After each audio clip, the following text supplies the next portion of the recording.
Curb Your Enthusiasm to officially end with season 12 on HBO. Remember the time Larry declared war on a fruit bat sweater, or the existential crisis triggered by a missing yogurt lid? For over 2 decades, Curb Your Enthusiasm has weaved these everyday absurdities into comedic gold.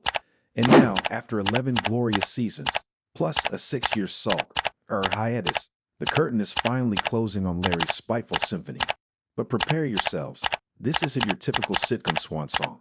Season 12 promises a farewell fiesta so awkward, so hilariously cringe-inducing, it could make Funkhauser himself do a double spit take. A legacy of spiteful shenanigans. From the locker wars to the bald cap debacle, Larry's meticulously constructed world has been a constant collision course between petty grievances and hilariously inflated self-importance. We've laughed and winced as he's navigated social minefields, leaving no stone of awkwardness unturned. Remember the Fatwa, or the time he got himself banned from a coffee shop by refusing to tip a penny. Each episode was a masterclass in social warfare, where Larry's neuroses were like nuclear bombs detonating in the delicate ballet of social etiquette, the kinda sweet smell of spite. But here's the thing, folks.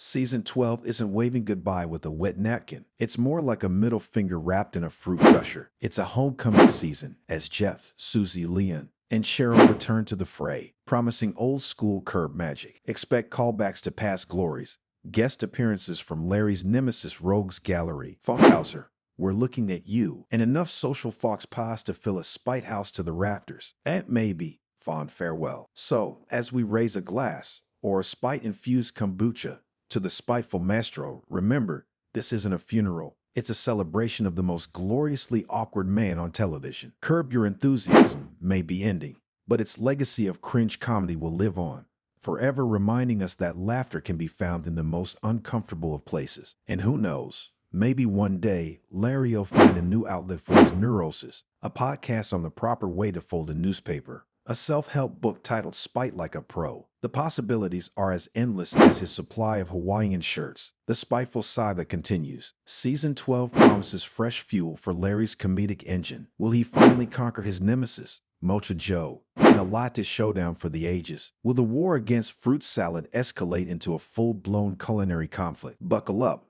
folks. We're about to witness the Spite Olympics. Curb your expectations. Not really. Forget the sentimental goodbyes. This finale is Larry David on overdrive. Expect an epic temper tantrum over a missing parking spot, a social fox pass so spectacular it would make Richard Lewis blush, and enough petty squabbles to fill a season of Real Housewives. Guest stars gone wild.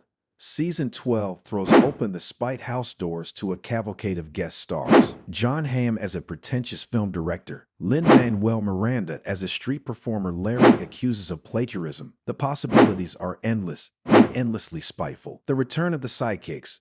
Jeff Garland's Jeff Green is back, his exasperated sighs reaching operatic heights. Susie Essman's Susie Esposito unleashes her trademark blend of sarcasm and rage, and Liam Black's passive-aggressive barbs hit their mark with laser precision. The feud never dies. Funkhauser, Larry's archenemy, gets his moment in the spotlight. Can you imagine a season finale without a good old-fashioned Funkhauserian meltdown? It's like Christmas without fruitcake. Unless you're Larry, then it's like Christmas with more spite. From the Curb archives, Season 12 isn't just about the future. It's a love letter to the past. Expect callbacks to classic episodes, reprises of iconic lines, no soup for you, and maybe even a glimpse of the infamous Cheryl Curb slide in slow motion. Behind the spite, a peek into the creative minds behind Curb would be a treat. Imagine interviews with Larry and the writers, dissecting the psychology of spite and how they turn everyday annoyances into comedy gold. Bonus points for bloopers featuring Jeff Garland cracking everyone up. The spiteful lexicon. Let's celebrate the unique language of Curb.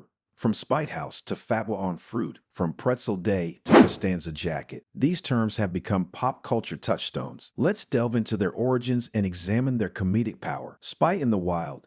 Curb isn't just about Larry, it's a mirror reflecting the absurdity of everyday life. Let's explore real-life examples of spiteful behavior, from petty office feuds to international rivalries. Maybe we can learn a thing or two, or at least laugh at the ridiculousness of it all. Curb your fan theories. What happens to Larry after the finale? Does he finally achieve inner peace? Shudder. Does he find a new outlet for his spite? a reality show called Spite Island? Let's unleash our inner armchair psychoanalyst and speculate on the future of the spiteful maestro, the spiteful soundtrack. The music of Curb is an essential part of its comedic universe. Let's celebrate the genius of Larry David's curbside rants, set to classical music, the suspenseful stings during social meltdowns, and the triumphant swells when Larry gets his comeuppance, even if it's just a metaphorical banana peel. A spiteful legacy. Curb Your Enthusiasm may be ending, but its legacy of cringe comedy will live on. This show taught us that laughter can be found in the most awkward of places,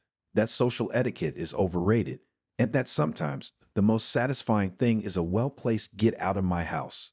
So let's raise a toast or a middle finger to Larry David, the king of spite, and the genius who showed us that comedy can be found in the everyday absurdities of life. Curb versus reality. Blurring the lines. How much of this spiteful symphony is actually autobiographical? Let's delve into the fascinating intersection of Larry David the character and Larry David the real person. Are those petty grudges fueled by real-life experiences? Is Jeff Green just a slightly exaggerated reflection of Larry's best friend, Jeff Garland? This season could offer some tantalizing clues, adding a layer of meta-spite to the already delicious mix. Beyond the laughs, spite as social commentary. While Curb is undeniably hilarious, it also holds up a hilarious mirror to our societal anxieties. The show's exploration of social awkwardness, petty conflicts, and the constant struggle to navigate social norms, all through the lens of spite, reveals uncomfortable truths about our everyday interactions. Could Season 12 take this even further, offering a darkly comedic commentary on a world increasingly divided by small slights and petty grievances? Don't forget to hit that subscribe button for more TV deep dives, pop culture breakdowns, and maybe even a few Curb-inspired spats of your own in the comments section. After all, the show may be over, but the spirit of spite lives on. Now, if you'll excuse me, I have a date with a fruit bat sweater and a very strong urge to yell pretzel day at a random passerby.